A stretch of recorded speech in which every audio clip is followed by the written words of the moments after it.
Hello students, welcome back to Study Point. तो इस video में हम करेंगे कंपैरेटिव पॉलिटिक्स की यूनिट 7th, जिसमें हमें जो चाइना का कॉन्स्टिट्यूशन है उसको देखना है। उसके अलावा कन्फ्यूशियसवाद क्या होता है, इसकी क्या क्या मान्यताएं होती हैं, क्या सिद्धांत होती हैं, वो कुछ चीज़ें।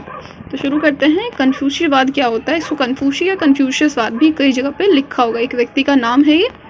तो देखिए, चीन के एक महान दार्शनिक और विचारक थे जिनको कन्फ्यूशियस कहा गया है, जिनका जन्म 551 ईस्वी में चाइना के रांडोंग शहर में हुआ था। और जिस समय इनका जन्म हो उस टाइम पे चाइना की जो स्थिति थी बहुत ही ख़राब थी, बहुत ही कमज़ोर थी।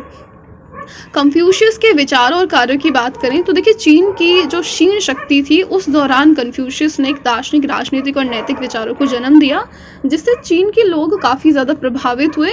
और कन्फ्यूशियस जो थे वे एक सुधारवादी व्यक्ति है, फिर एक सुधारक के तौर पे इनको देखा जाता है। ये बहुत स्वयं अनुशासित थे, इनकी दिनचर्या काफ़ी बेहतर थी और परिवार में सामंजस्य पर ये जोर देते थे। समाज में फैली कुरीतियों को इन्होंने दूर किया।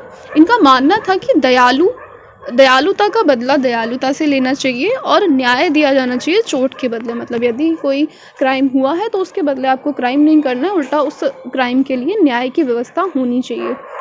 ये पुरानी परंपराओं को दोबारा स्थापित करना चाहते थे और जीवन में समय और निष्ठा से ये कार्य करते थे। ठीक है, तो कोई भी महान दार्शनिक आपने पढ़ा है पिछले सेमेस्टर में, उसकी जो आइडियोलॉजी होगी उससे मिलती जुलती आप यहाँ पे दे सकते हैं। दूसरा, इनकी अगर प्रासंगिकता या मान्यताएं पूछी जाएं तो उसमें क्या आता है कि जीवन के किन किन पहलुओं पर इन्होंने जोर दिया है, कि जीवन दर्शन के नैतिक मूल्यों पर, मानवता पर बल दिया है। इनके अनुसार भलाई मनुष्य का स्वाभाविक गुण है। ठीक है। दूसरा, फिर ये कहते हैं सद्कार्य और मानव कल्याण की शिक्षा पर ये जोर देते हैं। इनके अनुसार ईमानदारी और सच्चाई उच्च नैतिकता के लिए आधार प्रदान करती है। उच्च मूल्यों को जीवन के प्रत्येक पक्ष में ये शामिल करते हैं। इनके अनुसार किसी देश में अच्छा शासन या शांति तभी स्थापित हो सकती है जब प्रत्येक व्यक्ति उचित स्थान पर अपने कर्तव्यों का पालन करे। सभी को नैतिक आचरण की प्रेरणा ये देते हैं। उसके अलावा बुद्धि, करुणा और साहस व्यक्ति के 3 सार्वभौमिक गुण इन्होंने बताए हैं। ठीक है, इनकी आप व्याख्या दे देंगे तो सिर्फ कन्फ्यूशियसवाद में यही चीज़ आती है। निष्कर्ष में हम लिखेंगे इनकी शिक्षाएं धार्मिक गुत्थियों और जटिलताओं से परे थी, नैतिकता और सत्पुरुषता के आचरण की संहिता पर ये बल देते हैं। ठीक है।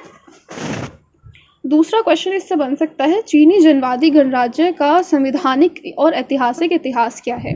तो बात करते हैं चीन के इतिहास की। चीन के वर्तमान संविधान को 4 दिसंबर 1982 को 5वीं राष्ट्रीय जन कांग्रेस के द्वारा अपनाया गया था और चीन के इतिहास का चौथा संविधान है, जो कि 1954 में, उसके बाद 1975 में, 1978 में और उसके बाद लास्ट जो हुआ है वो आपका 4 दिसंबर 1982 में हुआ है।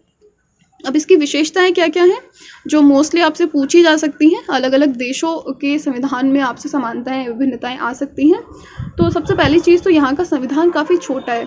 138 टोटल आर्टिकल्स हैं। 1954 में ये आर्टिकल 106 थे, 1975 में ये आर्टिकल 30 थे, उसके बाद ये आर्टिकल आपके 60 हुए। तो देखिए यहाँ पर ये 106, 130 और 160 हैं। उसके बाद में अब आपके ये 138 हैं। तो ये चीज़ आप देख पा रहे हैं, ये आपका राजनीतिक समाजीकरण और राजनीतिक आधुनिकरण का ही एक हिस्सा है। वर्तमान संविधान में प्रस्तावना है, उसके अलावा 4 अध्याय हैं। कौन कौन से 4 अध्याय हैं अभी हम आगे देखेंगे। ये संविधान भी आपका लिखित है। अन्य राज्यों की तरह इंग्लैंड को छोड़कर चाइना का जो नया संविधान है वो लिखित है। 4 दिसंबर 1982 को राष्ट्रीय जन कांग्रेस ने इसे स्वीकृति दी थी और काफ़ी लचीला है ये। लचीला हम इसकी अमेंडमेंट प्रक्रिया के थ्रू देख ही पा रहे हैं। 1982 का चीनी संविधान लचीला है, इसमें संशोधन के लिए कोई विशेष या जटिल प्रक्रिया को नहीं अपनाया गया है। उसके अलावा समाजवादी अर्थव्यवस्था है, यहाँ पे पूंजीवादी अर्थव्यवस्था नहीं है। पूंजीवाद और समाजवाद क्या है वो आपकी यूनिट 2 में आपने पढ़ा होगा, वही चीज़ आपको यहाँ पे एक्सप्लेन करनी है अगर आपसे डिटेल में पूछता है। 1982 का संविधान चीन में समाजवादी अर्थव्यवस्था की स्थापना करता है और उसमें उल्लेखित अब चाइना में उत्पादन के साधनों का केवल 2 प्रकार का स्वामित्व होगा, संपूर्ण जनता द्वारा समाजवादी स्वामित्व और श्रमिकों द्वारा समाजवादी सामूहिक स्वामित्व होगा। पूंजीवादी व्यवस्था यहाँ पर नहीं होगी। ठीक है। नेक्स्ट आता है एकात्मक शासन प्रणाली। यहाँ पर संघ शासन नहीं है, एकात्मक शासन प्रणाली है। मतलब चीन शुरू से ही एक एकात्मक राज्य रहा है।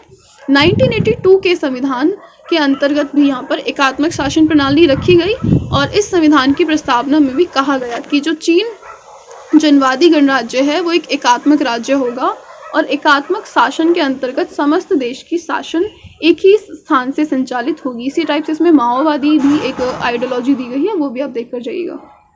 चीन में एकात्मक शासन प्रणाली है, लेकिन शासन की सुविधा के लिए इकाइयों का भी प्रबंध यहाँ पर किया गया है, जैसे हमने प्रांतों में बांटा है उस टाइप से।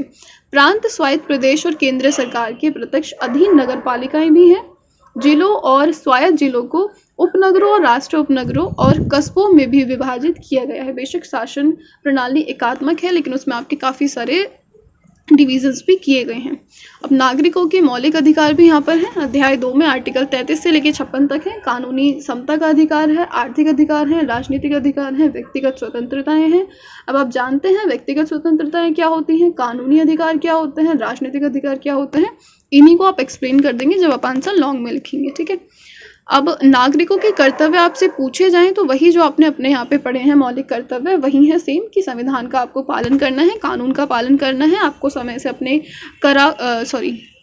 जो कर हैं वो आपको चुकाने हैं, सार्वजनिक संपत्ति की रक्षा करनी है, देश की सेना में भर्ती होना है, ज़रूरत पड़ने पर देश के लिए अपने प्राणों को निछावर करना है, मातृभूमि की रक्षा करनी है और उस पर किए गए आक्रमणों का आपको प्रतिरोध करना है, ठीक है। इसी के साथ हमारी 7th यूनिट खत्म होती है। जो आपकी यूनिट 8th है उसके लिए जो इंपॉर्टेंट क्वेश्चन या टॉपिक्स हैं उनकी पिक मैं अपलोड कर दूंगी टेलीग्राम चैनल पे, वहाँ से आप देख लीजिएगा, ठीक।